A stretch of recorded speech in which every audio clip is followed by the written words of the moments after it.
Hi everyone, welcome to Poonam's Kitchen. Today's video is about how to make peanut brittle, or what is known as Moongfali ki chikki or gajjak.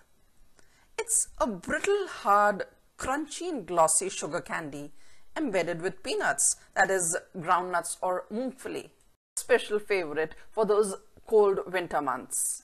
To make this here I have 1 cup of raw unsalted peanuts. I always make it a point to taste the peanuts before cooking. I don't want them to be stale or smelly. And this taste test would come in handy a little later. I'm going to flavor my brittle using fennel seeds, that is soft. This is 2 teaspoons of fennel seeds. I'll set a non-stick pan to heat at medium. Once the pan is warm, I'll reduce the heat to low and transfer the fennel seeds to the pan. I'll lightly roast these for a few seconds, say 40 to 50 seconds, that's all.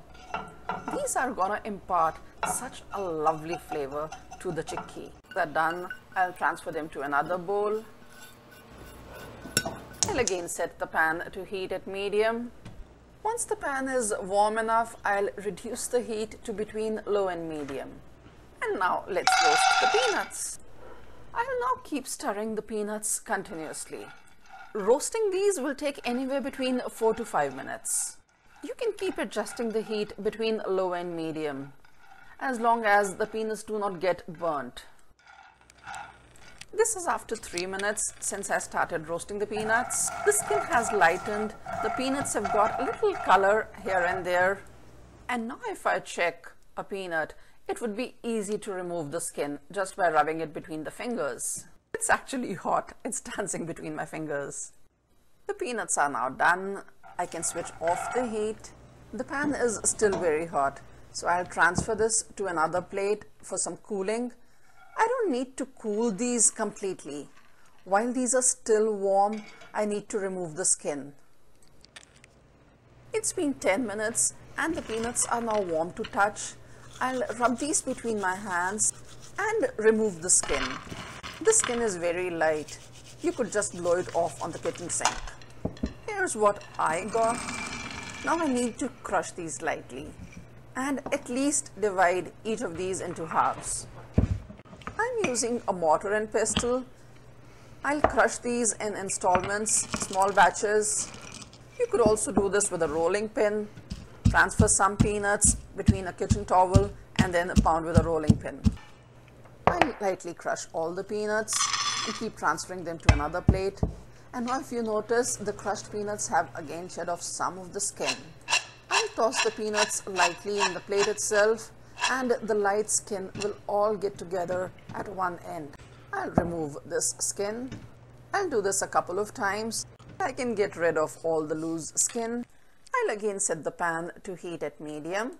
This is to caramelize the sugar. Once the pan is warm enough, I'll reduce the heat to low and add a tablespoon of water to the pan. Caramelizing sugar is the most crucial step in this recipe. I'll transfer the sugar to the water and mix it in. Now you could do this even without adding water, but adding water gives you a little more control. Eventually all the water has to evaporate. Initially I'll keep stirring. I don't really want the sugar to burn.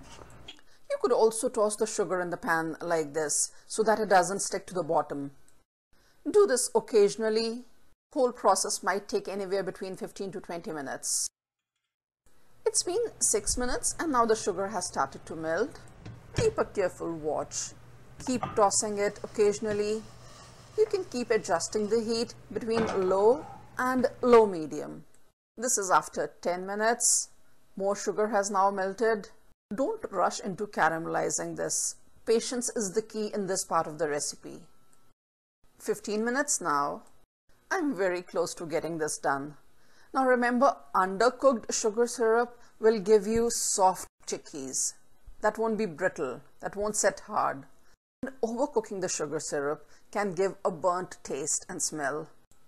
Once the sugar begins to melt, I avoid using the spatula and prefer to keep shaking the syrup in the pan like this. Stirring too much with the spatula can lead to crystallization of the sugar. Now look at the golden brown color of the syrup. Perfect flowing consistency. This is what we want.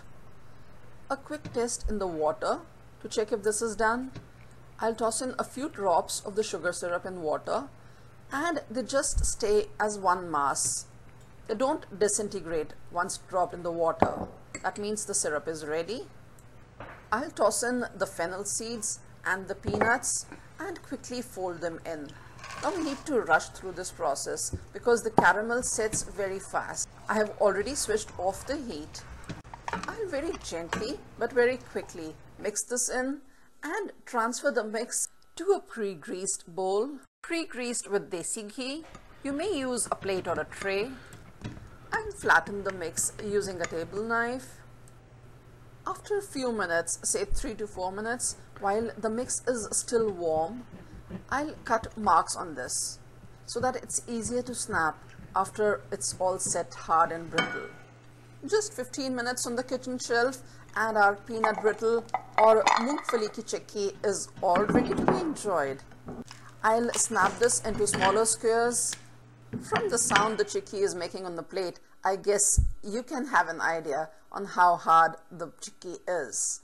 Thanks for watching this video. If you liked my recipe, do give this video a thumbs up and subscribe to Poonam's Kitchen on YouTube. See you again with a new recipe very soon. Till then, bye.